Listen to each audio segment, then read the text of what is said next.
Hi, I'm Nathan. I go by Peteparker, and every week I do comic book reviews because that's the rule around my house. If I want to keep buying them, then I have to review them online. So this review is going to be for The Walking Dead number 86, which is pretty interesting. It's written by... there's an interesting aspect to it. I'll get to it. It's written by Robert Kirkman, and it's drawn by Charlie Adlard, who also does the inks and the covers and everything.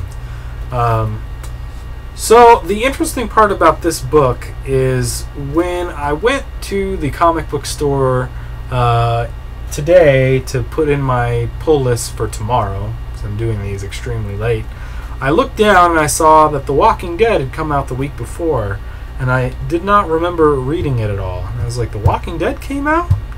So I was kind of surprised that something like this, this book that I love so much, I couldn't even remember what happened in it, days after I had read it. And then going back and reviewing what's actually in here, that really makes a lot of sense, because not a lot has happened in this particular story. They are kind of settling into this idea that they're going to stick into a community. Carl's still doing okay, but not great. People are starting to learn to use guns. They're starting to strategize how they're going to make this community better. People are moving around a little bit. But in general, nothing huge, no big revelations in here. You do get one decent conversation between Rick and Andrea, who's a sharpshooter. And she talks about how... how much she really comes to believe that, or feels like Carl and Rick are her family almost, because they've been through so much together. And he starts to apologize that he never really saw them that way. He was always looking out for his family, and he was putting the needs of his family before the needs of the group, which is wrong.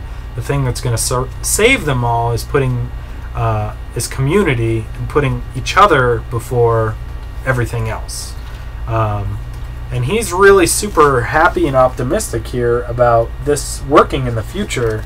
And as a person that's been reading this from number one, I don't see that being true.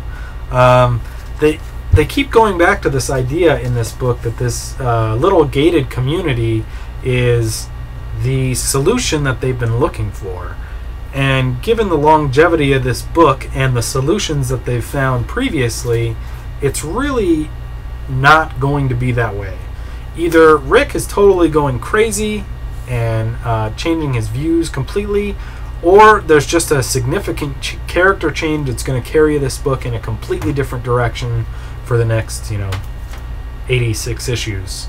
Because it's quite a bit different than what they've done in the past, and it's hard to say that that's going to work in the future. But, who knows? Who knows what's in store for us?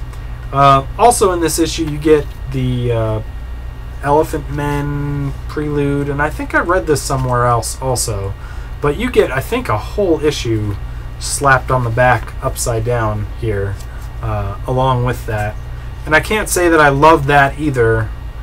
Giant Hippo Detective. I know it's got a lot of praise for being unique or whatever, and I've read a story or two from them before, but it's just not my cup of tea. It's a little too futuristic. It's a little too many animals as people kind of thing. Just not my thing.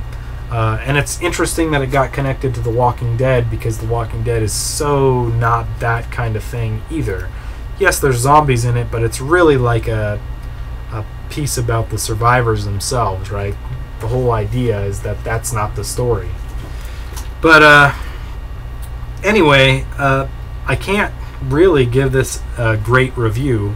I'm sure it has its merits, and I'm sure it has its place in Walking Dead continuity or importance over time. But really, this issue on its own didn't give you much as far as it went. If you read 85 before it, and then you're going to read 87 after it, it makes sense. It's necessary. It's part of moving the story along. But if this was the only Walking Dead issue you picked up, you'd be kind of hard pressed to really enjoy it. So there you go. I'm going to give it a 3 out of 5. I completely forgot that it even existed, so there can't be anything higher than that, right? There you go, Walking Dead number 86. In the hole. So if you like that review and you want to see my other reviews, look for Spidey207 on YouTube or Peteparker elsewhere. Otherwise, thanks for listening, and we'll talk to you next time.